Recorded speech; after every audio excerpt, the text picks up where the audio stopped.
السلام عليكم ورحمة الله. ازيكم يا حلوين؟ هنعمل النهاردة مع بعض البانيه المقرمش من غير ما الكفر يفك منه. ان شاء الله هتكون طريقة سهلة وحلوة جدا، والتتبيلة هتكون مميزة وطعمها تحفة جدا.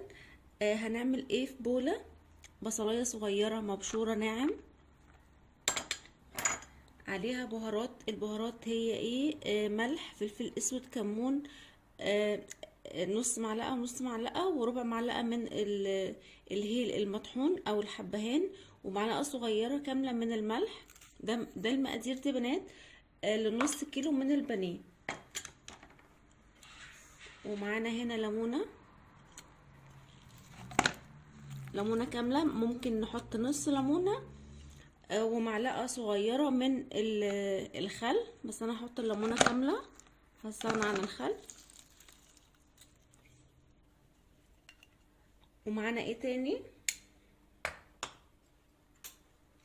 معانا معلقة كبيرة من الزبادي، معلقة واحدة بس، ومعلقة كبيرة من اللبن او الحليب. هقلب كل المكونات دي مع بعض، عايزاها تختلط جدا عشان بس البصل ينزل الطعم بتاعه.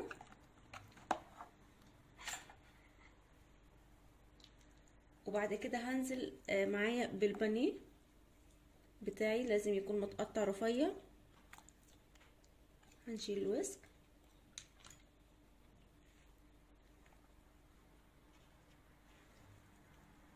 التتبيله البانيه ده بنات هيقعد في التتبيله دي اقل حاجه ساعتين.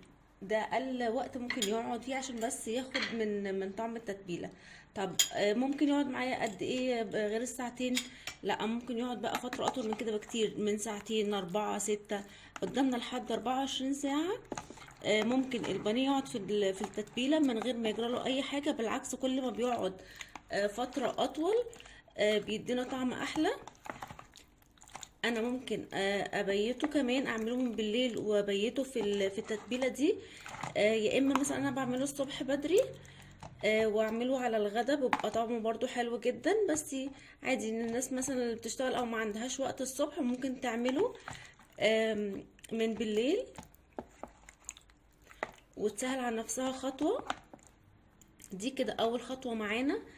بعد كده هغلفه بالستريتش واحطه في التلاجة مدة اقل حاجة زي ما انا قلت الساعتين، يا اما نبيته ليلة. انا هحطه تقريبا 4 ساعات وارجع اوريكم انا هعمل ايه. وكده بنات البانيه بعد ما اتبل معانا، تعالوا نشوف هنعمل ايه. معانا هنا ايه؟ معانا هنا دقيق سادة خالص معلوش اي حاجة. ومعانا هنا في الطبق التاني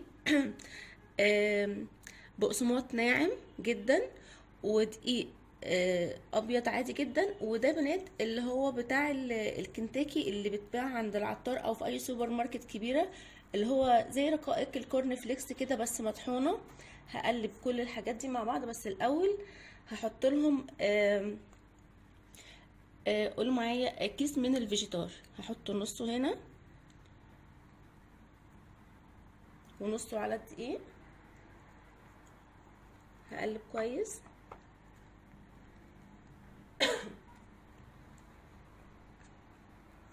كده. هقلب برضو كل الحاجات دي. انا هنا يعني لازم احط الخليط ده عشان الكفر ولا يكون ناعم معايا قوي ولا يكون خشن قوي، بيكون حلو كده وسط ومقرمش وجميل جدا. فانا بحب جدا الخلطة دي، وحقيقي لو جربتوها طعمها حلو جدا. وانا ما حطيتش في التتبيله شطه لان انا حاطه فيجيتار حار. اللي بيحب الشطه وما عندوش فيجيتار حار ممكن يحط في التتبيله بتاعه البانيه من الاول خالص نص معلقه صغيره من الشطه. وهنا انا معايا بيضه هحط عليها رشه من الفلفل الاسود وشويه من الحليب. اضربهم بس.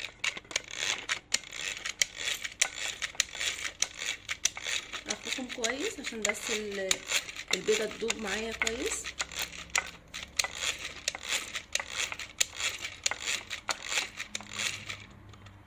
كويس جدا. هحطها فين دي؟ هحطها على البانيه. انا عايزه البانيه يكون فيه شويه سائل، لان انا هرجع احط فيه البانيه. معلش انا هستعمل ايدي بالراحه جدا، هقلب كله. انا عايزه البيض يدخل في كل البانيه فوق وتحت. هعمل ايه؟ خطوه خطوه كده. هحط البانيه ده في النص بين الدقيق والبقسماط والحاجات اللي معايا. هاخد من هنا بالراحه، احاول اصفي بس. هحط في الدقيق. بصوا يا بنات، هوسع لنفسي كده. هحاول اخد من هنا صوص تاني اعوز بيه ابل بيه البانيه بتاعي، وارجع هنا اضغط.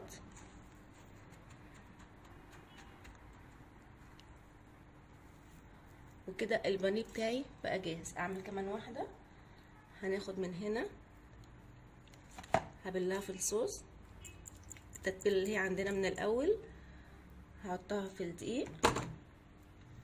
هو ترتيب كده بنات، لازم نخلي بالنا من الخطوات، لان الخطوات سهله جدا بس بتنجح معانا الوصفات.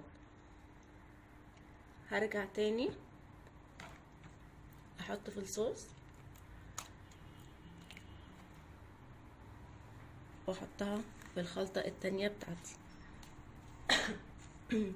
هكمل كل الكميه دي عشان ما اطولش عليكم الفيديو، واحطها في التلاجة ترتاح 10 دقايق او ربع ساعة، ونشوف هنعمل ايه. وكده بنات البانيه بقى جاهز معانا بعد ما ارتاح شويه في التلاجة ربع ساعه. اللي عايز يشتغل بيه على طول يا بنات ما تخافوش، الكفر مش هيفك. بس انا عشان كان عندي وقت كنت بعمل حاجه تانية، فسيبته ال10 دقايق او ربع ساعه دول يرتاح شويه في التلاجة. وهنا عندي على النار زيت مش غزير. شرط اساسي يا بنات في البانيه الزيت ما يغطيهوش، عشان كده هيفك مننا، ولكن يغطي السطح اللي تحت اوكي، والسطح اللي فوق ما يكونش متغطي. على نار اصغر عين بس عاليه. اصغر عين عندنا بس العين بتكون عاليه، مش هنحطه على اعلى من كده عشان ما يتحمرش معايا من بره ويكون ني من جوه، لا. هياخد تقريبا 10 دقايق، 5 دقايق على الوش الاولاني و5 دقايق على الوش التاني.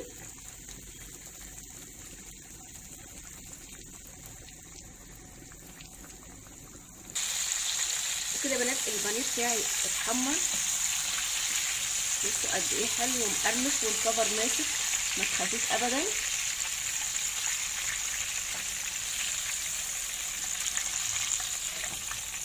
بصوا حلو جدا ومقرمش ومستوي من جوه.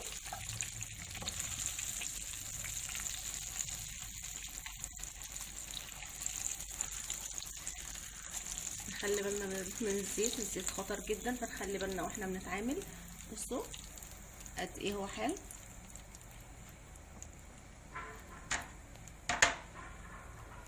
هخلص كل الكميه بتاعتي واوريكم التقديم. وكده بنات بعد ما قلينا كل الكميه بتاعتنا بقى البانيه جاهز معانا. عايزه اقول لكم هو قد ايه مقرمش. سامعين الخرفشه؟ يعني حلو جدا والتتبيله حلوه جدا. يا ريت تجربوها، ويا رب اللي جرب الوصفه وتعجبه يقول لي رايه في الكومنتس. والسلام عليكم ورحمه الله.